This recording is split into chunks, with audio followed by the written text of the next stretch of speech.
They say royalty must learn silence before speech, poise before desire.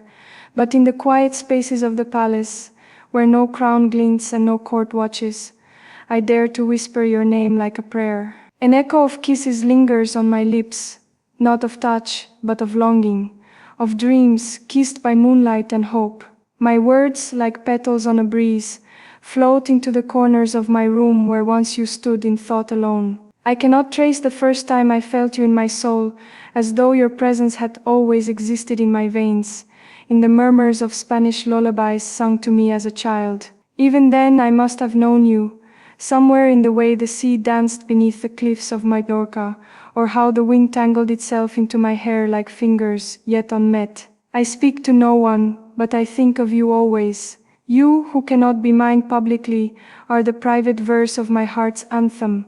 When I step into ceremonial halls and feel the weight of my lineage, your memory follows like a secret veil. No one notices. They see a future queen, not a girl who counts constellations for the chance they might mirror the flecks in your eyes. You never held my hand, and yet I feel the imprint of your grasp every time I falter and remind myself to rise. You gave me nothing, and yet I carry everything you are. A glance, a moment, a passing sigh on a garden path. What little we had is infinite within me. I cannot write to you, I cannot call, but I can breathe you into every poem I pretend is just a school assignment, every journal entry I lock away with a key engraved with duty. I sit on gilded chairs before ambassadors, and imagine your voice threading through the air, undoing every rehearsed phrase, turning my practiced diplomacy into a soft confession. You made me feel human, real, and that is a kind of love only the stars could bless. I don't believe love must be loud to be alive. Ours lives in silence, in rooms no longer shared, in gardens overgrown where words once nearly bloomed. My country asks for my loyalty, my heart, my name, but no one asked me what I wished for in the silence between duty and desire. If they had, I might have whispered your name into my father's ear, into the folds of the Spanish flag, into the lacework of a coronation veil still being sewn. Sometimes I look at my reflection and wonder if you would still recognize me. The girl you knew wore white linen and lavender dreams. This woman wears armor stitched from velvet and vows. But underneath it all, my pulse still hurries when I remember how you once smiled with the sun behind you. There is a place in the north garden by the olive tree, where I first wanted to kiss you. I never did. I never will. But still, I go there in dreams.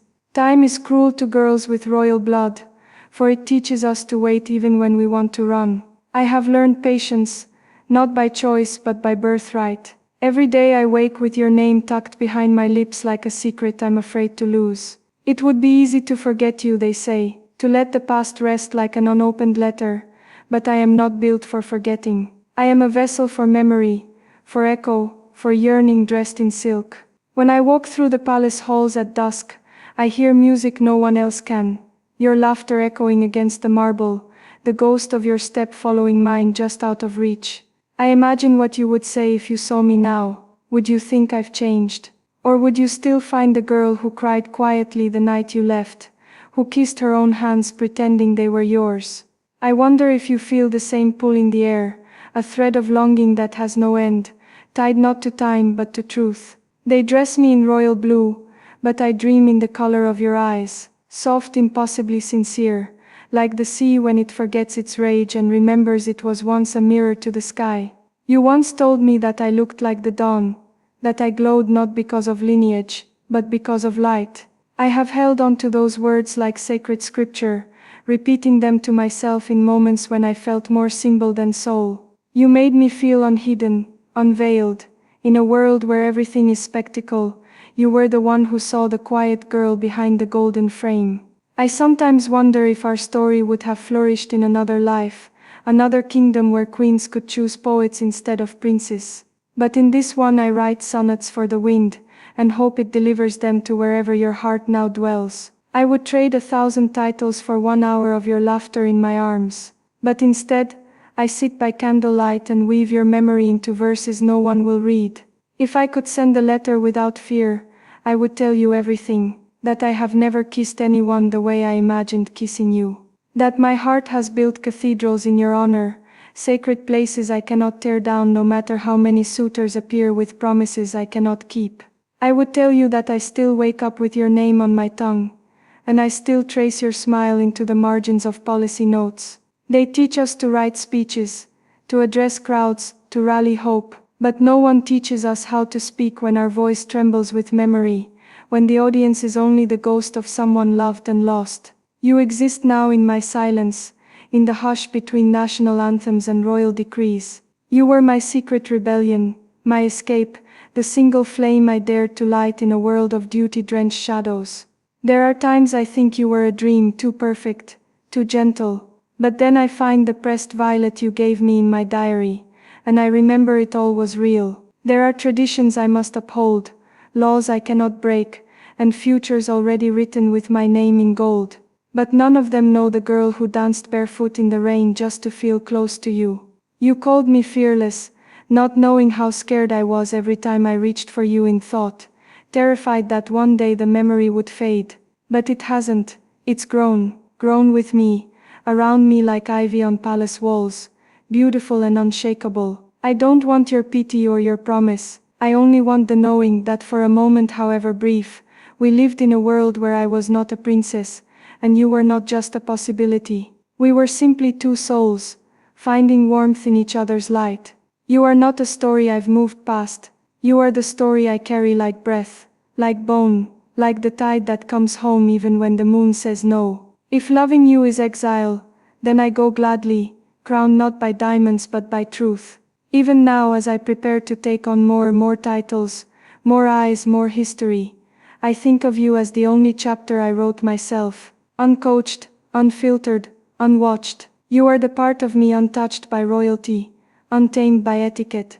You were never mine to keep, but somehow you remain mine in ways no ceremony can touch. I do not know if you think of me, I do not ask it, but I hope, perhaps in quiet moments your heart stirs at the sound of my name, like a bell heard from a distant chapel. I hope your hands remember mine, even if they never held. I hope you smile when violets bloom, as I do remembering that spring. My people look to me for guidance, for grace, for strength. But you were the one who taught me softness. And in that softness I found a deeper kind of power, the courage to feel, to ache, to remember. For that I will always love you. I am not writing this to be answered. There is no address, no royal seal, no carriage waiting to deliver my words to your door.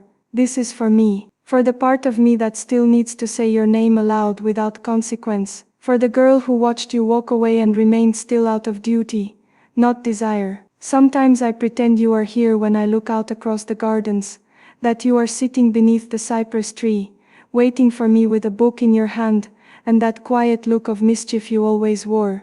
I smile then just a little, and let myself imagine a world where I could run to you, barefoot and breathless, without guards, without questions. But imagination must end, and I must return to my world of measured words and perfect posture. Still I carry you in every step. Still I live in the echo of a kiss never given but endlessly felt. When night falls and the stars appear, I often whisper into the darkness, hoping the universe still listens to the girl beneath the crown. I do not ask for a reunion, only remembrance. Let me remain a tender ache in the folds of your history, as you are in mine. Let this echo of kisses, unspoken, unseen yet real, be our final vow. For though I may one day wear a crown heavy with a nation's hope, I will always be the girl who loved you with a kind of depth only silence can hold.